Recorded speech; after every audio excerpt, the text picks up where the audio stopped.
Tito Marengo. Bueno. Tenía tema 2. Sí, tema 2 de historia, un poco, repasando historias con problemas actuales. Bien. Y... ¿Nos vas a tomar examen? No, simplemente recordar algunas cosas que seguramente ya las saben, así que no. Bueno.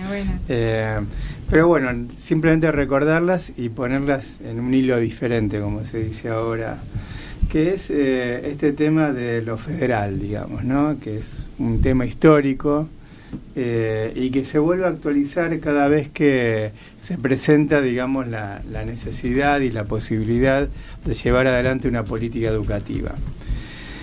Este tema nos remite a los orígenes de nuestra sociedad, a los orígenes de nuestra configuración, yo diría hasta la colonia, y así lo ve Alberdi. Alberdi es uno de los referentes, digamos, que conceptualiza este tema del federalismo en la Argentina, que tiene su versación sobre la organización de los Estados Unidos, un país que se organiza sobre lo federal a partir de la independencia de las 13 colonias,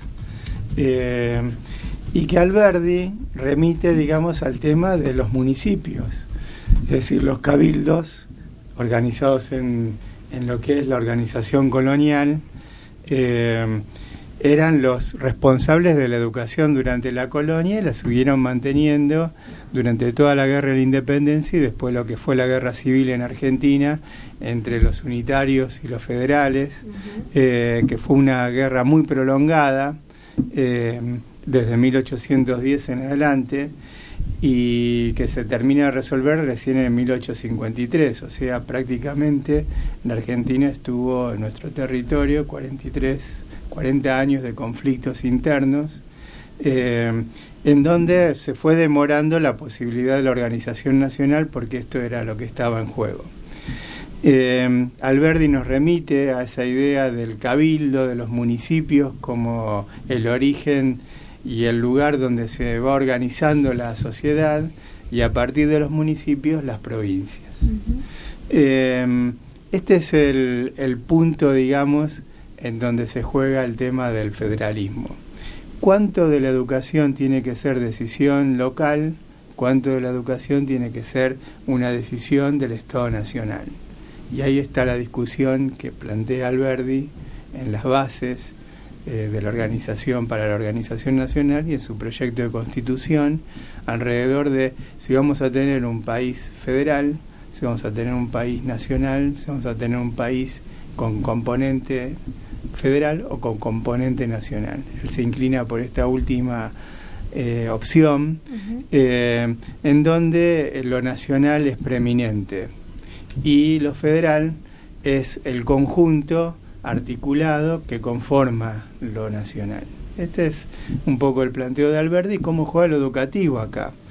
Y acá Alberdi es bastante significativo lo que dice, porque fíjense que Alberdi habla de formar al pueblo, digamos, desde esta perspectiva. Su lema es gobernar es poblar.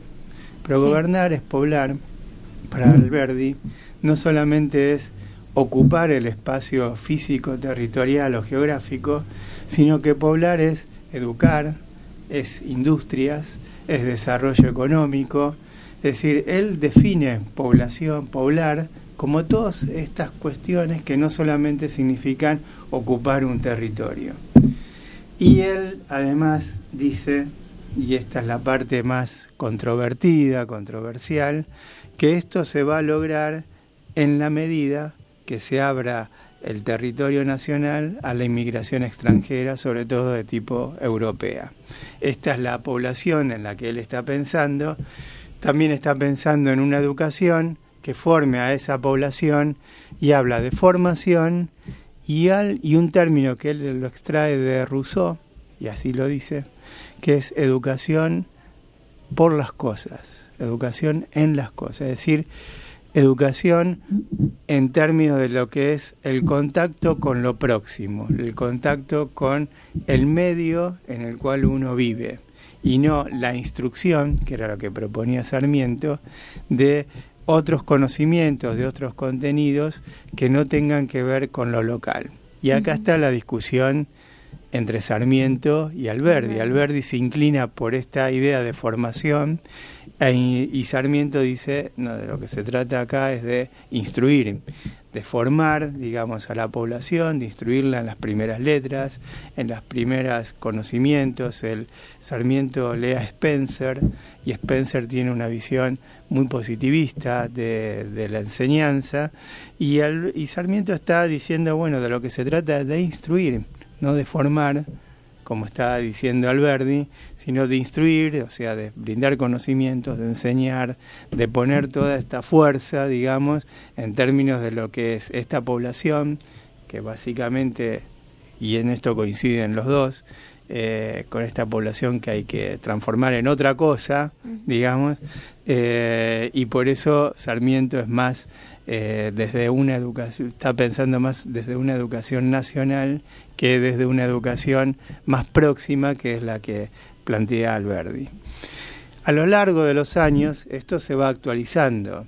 La posición de Sarmiento es una posición que termina dominando, pero que siempre está presente a partir sobre todo de los grupos más conservadores, ligados generalmente al clericalismo de la Iglesia Católica, de empezar la educación desde la familia al municipio, del municipio a la provincia, de la provincia a la nación. Es decir, hacerlo desde la familia, digamos, y pensar en esto de la educación en el ámbito doméstico, en el ámbito de las casas, incluso en términos de contribución. Bueno, si el padre y la familia es el principal agente de la educación, son esas mismas familias las que tienen que pagar por la educación o retirar, lo que en definitiva es la propuesta, retirar su contribución en términos de impuestos hacia una educación común, retirar esa renta para poder proveerla ya a la educación que se hace en las familias.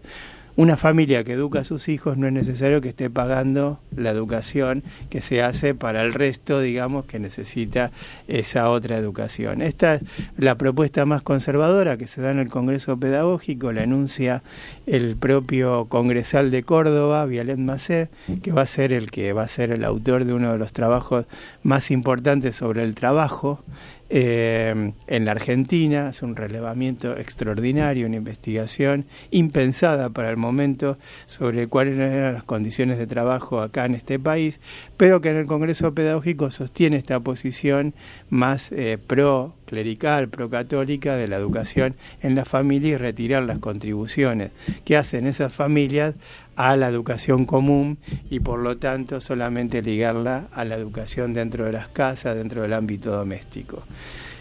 ¿Con esto qué quiero decir? Fíjense la complejidad que está atravesando, digamos, en este momento la educación actual y la cuestión fundante alrededor de cómo pensar, digamos, desde dónde hacer educación, desde la familia, desde las casas, desde lo local, desde la comunidad, desde lo próximo. Todo esto es parte de la discusión que se va actualizando de distintas maneras a lo largo de la historia, y esta propuesta sarmientina, más ligada a la instrucción pública, más ligada a la escuela, más ligada a la educación, sobre todo las primeras letras, básicamente, y donde hay un componente que aparece medio como desligado de todo esto, que es cómo se conforma un Estado nacional, cómo se conforma una organización social a nivel nacional y por el otro lado cómo se organiza la democracia. Ninguno de estos que he mencionado nombran la palabra democracia o la construcción de una democracia, entendiendo a la democracia como la participación de toda la población en las decisiones políticas de la sociedad. Ninguno lo está pensando, debido a que justamente piensan en esta población, la que tienen por delante, que hay que transformarla, y esperando la gran esperanza que ponen en la llegada de la inmigración europea, que sería la que impulsaría el progreso y el desarrollo de las instituciones políticas dentro de este país, dentro del país que están pensando. Este es un poco... Me parece que digamos, abriste una puerta, pensar. que hay que seguir profundizando en esto. Sería interesante, ¿no, Tito? Para otros próximos programas. Para otros próximos quizás iré viendo los avances. La Sí. verdad que es un tema que yo en este momento lo estoy estudiando y quería traerlo, digamos, como columna, porque siempre se piensa en el federalismo muy en términos de o lo presupuestario o la necesidad de que las provincias tomen decisiones. Bueno, la verdad que hace falta como pensar más en la trama, digamos, de dónde se da lo federal, digamos, y a partir de eso ver cómo se combina lo federal con lo nacional y que no son términos contrapuestos. Bien. Gracias, Tito Marengo. Y con esta columna de Tito cerramos el programa, ya son las 10, así que hasta el sábado que viene aquí en Sintonía Educar. Gracias las 11, a todos. ¿no? Las 11. Las 11 dije. Ah, no, porque te decía las 10. Bien. Son las 11. Chau.